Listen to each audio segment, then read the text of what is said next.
Bonjour et bienvenue sur ce module qualifié, l'innovation sur ce module qualifié l'innovation territoriale. Alors, qu'allons-nous voir ensemble? Trois temps. D'abord, pourquoi qualifier l'innovation territoriale? Pourquoi est-ce nécessaire et pourquoi est-ce complexe? Deuxième point, quels sont les trois moyens pour valoriser l'innovation territoriale? Ces travaux étant issus des travaux de recherche du Rameau. Et troisième point, finalement, en quoi est-ce que la plateforme L'innovation territoriale en action, au-delà de ce module, peut répondre à vos besoins complémentaires? Pour comprendre l'utilité, mais aussi la difficulté de qualifier l'innovation territoriale, il faut poser trois constats. D'abord, le premier constat, la définition. En fait, il y a souvent confusion entre trois mots: l'initiative, l'invention et l'innovation. L'initiative, c'est une démarche qui consiste à répondre à un besoin. L'invention, c'est lorsque l'on invente quelque chose de nouveau pour répondre à ce besoin. Mais l'innovation, c'est lorsque cette réponse est considérée par l'écosystème comme réellement performante et qu'elle se diffuse partout. Autrement dit, on ne peut pas s'auto-définir innovateur. C'est bien l'écosystème et l'usage qui permet de définir cette notion d'innovation. Il y a souvent confusion en la matière et c'est le premier constat que nous pouvons faire. Le deuxième constat, après la sémantique, est la question des modalités. L'innovation, c'est un cheminement, beaucoup plus qu'un processus. Autrement dit, c'est une démarche empirique qui est constituée de tests, de réussites, d'échecs, de refaire plusieurs fois les mêmes tentatives pour essayer de comprendre pourquoi et comment elles sont duplicables. Il est donc évident que la question finalement de l'innovation territoriale est beaucoup plus une démarche apprenante qu'un processus structuré. Troisième constat, les résultats. S'il est facile finalement de qualifier et de mesurer les résultats d'une innovation technologique ou technique, il est beaucoup plus difficile de valoriser une innovation sociétale. Pourquoi? Parce qu'elle consiste en très grande partie à un changement de comportement et elle a des impacts qui ne sont mesurables ni en matière économique ni en matière matérielle.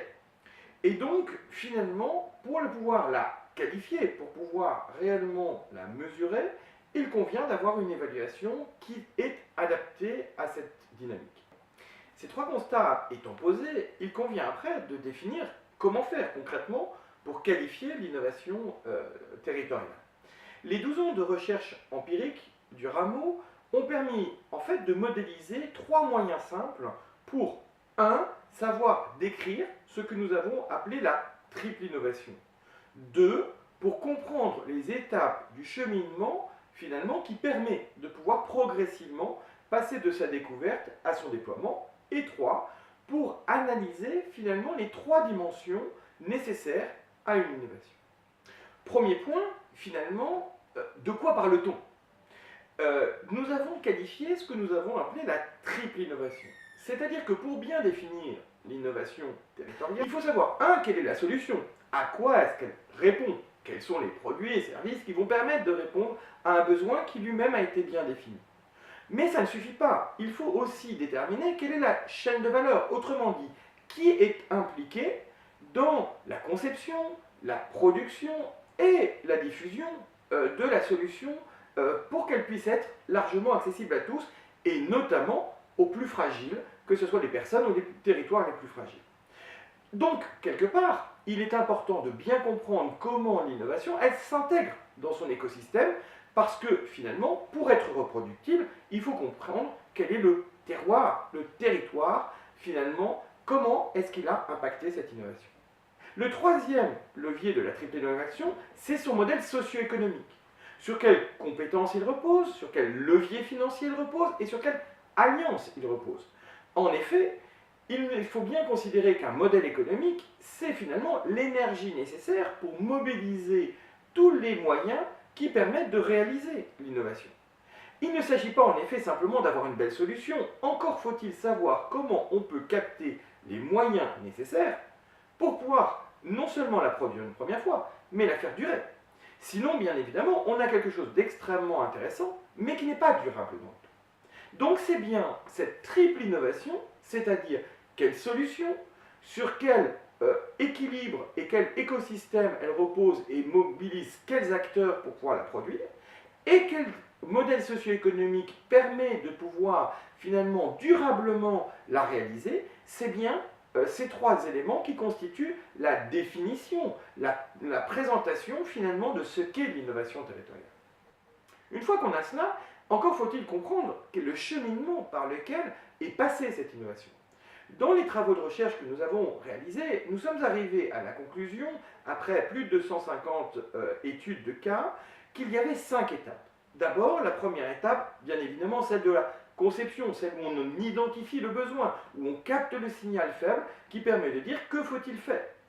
La deuxième étape, c'est l'expérimentation. C'est fort de ce constat d'aller finalement sur le terrain, de mettre les mains dans le cambouis pour savoir concrètement comment on peut répondre à ce besoin. La troisième étape, c'est celle de la modélisation. Que retient-on de l'expérience et de l'expérimentation menée? Et finalement, comment est-ce qu'on peut passer à une étape de reproduction de cette expérimentation? Troisième étape, c'est celle de l'essaimage, qui permet de pouvoir reproduire par l'organisation qui a porté et pour pouvoir partager et pouvoir nous démontrer finalement que c'est reproductible. Mais on ne peut pas s'arrêter là, parce que la seule organisation qui a apporté finalement l'innovation ne peut pas être toute seule en capacité de déployer l'ensemble des solutions sur l'ensemble des territoires. Et donc on en arrive à la cinquième étape, celle qui est souvent la plus compliquée, qui est celle de son industrialisation, c'est-à-dire la capacité à dépasser finalement la structure ou le territoire qui a innové sur le projet pour pouvoir la dupliquer à plus grande échelle. Dans ce comment, dans la compréhension, ce processus d'innovation territoriale, il faut bien comprendre que la partie la plus complexe, c'est celle de la modélisation. Comment, d'une part, je décris finalement la preuve de concept, les résultats obtenus grâce finalement à la solution qui a été expérimentée, mais aussi comment j'invente la capacité de le reproduire. Que ce soit de le reproduire sur le territoire, voire le reproduire sur d'autres territoires. Pourquoi? Parce que, effectivement, la façon dont a été progressivement expérimentée cette solution et la façon dont on va devoir et pouvoir la reproduire n'est pas la même démarche. Et pour prendre une comparaison, c'est celle de Fleming lorsqu'il invente la pénicilline.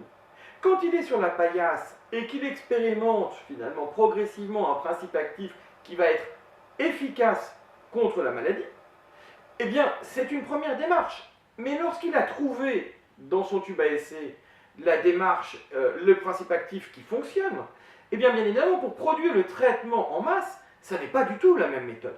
Il ne va pas reproduire un nombre de tubes à essai de la même façon que celui qui a été la méthode de l'expérimentation. Il faut donc bien inventer la méthode de déploiement, et cela, ça prend du temps. Le passage de l'éprouvette à une capacité d'industrialisation prend du temps. Et c'est tout ce temps de modélisation qui est important. Pourquoi?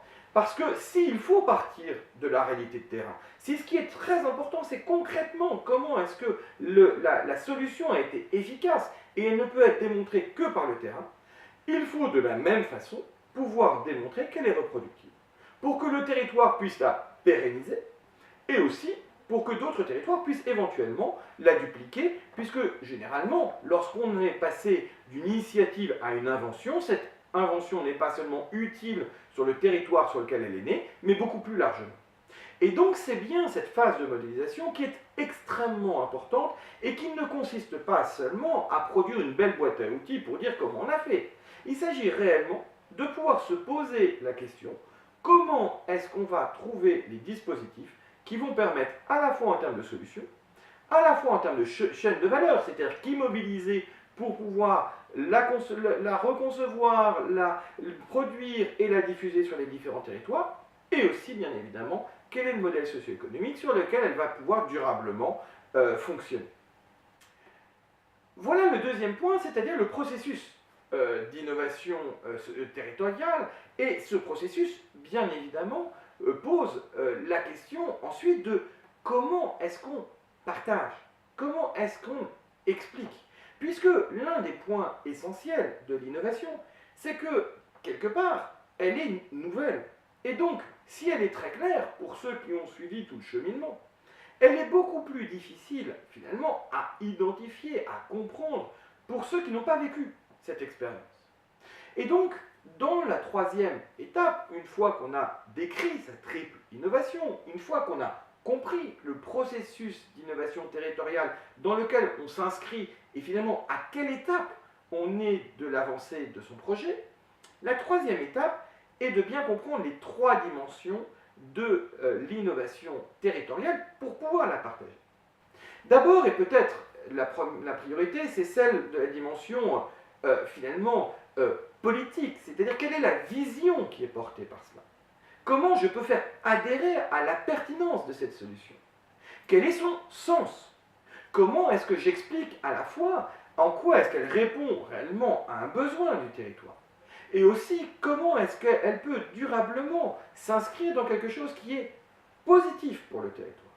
Cette vision, le sens, à la fois en termes de valeur et de direction, est l'élément constitutif et peut-être premier pour faire adhérer finalement à l'innovation. Elle est donc nécessaire mais pas suffisante. La deuxième étape est bien évidemment celle de l'action. Comment je décris très concrètement comment cette innovation va pouvoir être active, réellement efficace, utile, se démultiplier. Comment est-ce que ce n'est pas simplement une théorie ou un exemple, mais quelque part quelque chose que chacun d'entre nous peut saisir et peut être actif sur cette dynamique. La vision, l'action, mais aussi la gestion. Pourquoi la gestion? Parce que, comme le dit très justement Jean-Paul Delevoye, l'innovation, c'est une désobéissance qui réussit. Donc très souvent, pour pouvoir expérimenter, innover, on a dû inventer des choses qui ne sont juridiquement, fiscalement, socialement, pas encore dans les normes. Et donc il y a bien ce moment où l'innovation territoriale va devoir se confronter finalement à la généralisation. Et c'est pour ça d'ailleurs que la Constitution française a été changée en 2001 pour inclure un droit d'expérimentation qui se transformera en loi en 2003 sur la loi du droit d'expérimentation, et que le rameau depuis des années demande le droit d'expérimentation partenariale pour justement se laisser une période où quelque part on expérimente en étant finalement en prenant des risques par rapport à ça. Mais quelque part, au moment où la preuve de concept a été déterminée, où elle est efficace, il faut, pour pouvoir la dupliquer, là, pouvoir se dire, mais comment ça devient une norme? Et c'est là où, finalement, le lien avec l'acteur public est absolument essentiel.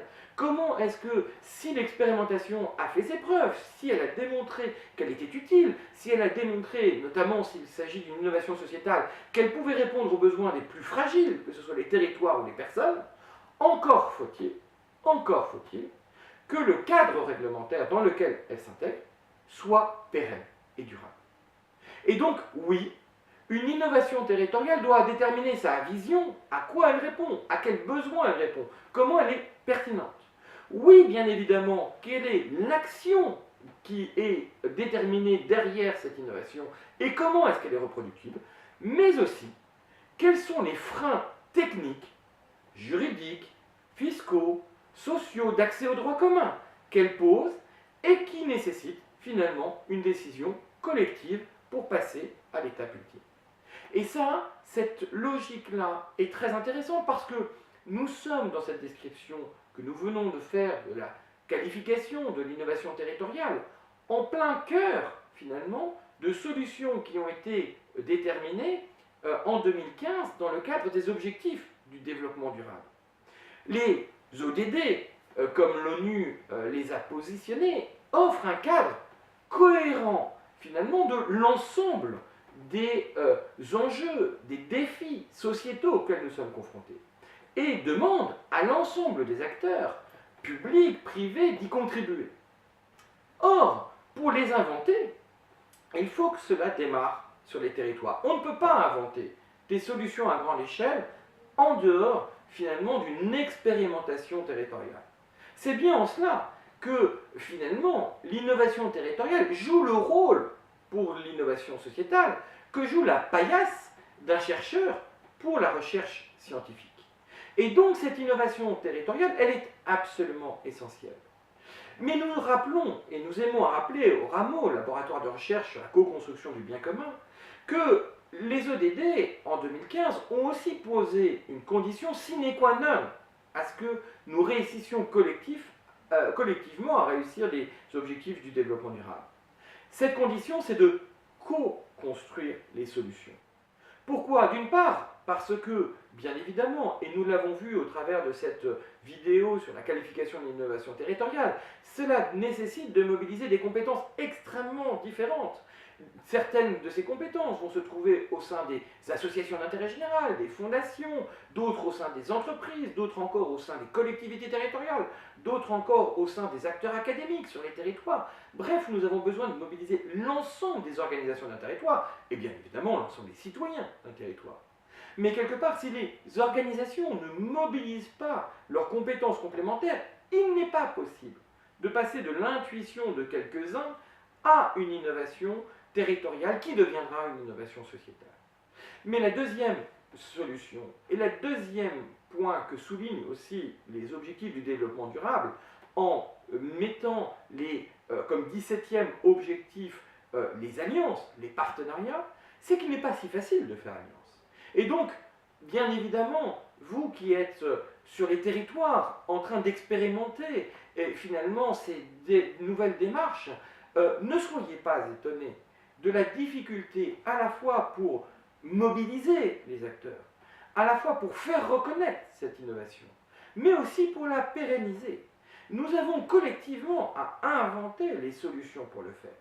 Et c'est bien pour cela que cette plateforme, l'innovation territoriale en action, est le lieu où nous invitons chaque territoire, chaque organisation publique et privée à venir partager leur retour d'expérience pour que nous puissions nous enrichir collectivement de la démarche de tous. Nous ne pourrons pas réussir l'innovation territoriale sans la mobilisation de chacun sur un territoire, mais de la même façon, nous ne pouvons pas réussir les transformations sociétales sans la mobilisation de tous les territoires. Et donc cette plateforme a vraiment pour objectif de pouvoir dire comment partager l'expérience de chacun et comment s'enrichir de cette expérience de tous. Merci d'avoir regardé cette vidéo sur la qualification de l'innovation territoriale. J'espère qu'elle a répondu à vos questions et n'hésitez pas à aller regarder sur la plateforme l'innovation territoriale en action, à la fois les outils pour mieux comprendre de quoi il s'agit, mais aussi comment se former et surtout comment agir efficacement, puisque les territoires pionniers ont proposé de partager très librement en open source toutes leurs compétences et toutes les qualifications et la capitalisation qui a été faite. Profitez-en et merci à vous d'être sur les territoires, ce qui permettent d'avoir confiance dans l'avenir et dans notre capacité collective à faire des défis d'aujourd'hui, des véritables enjeux pour demain et des réussites collectives. Bonne journée à tous.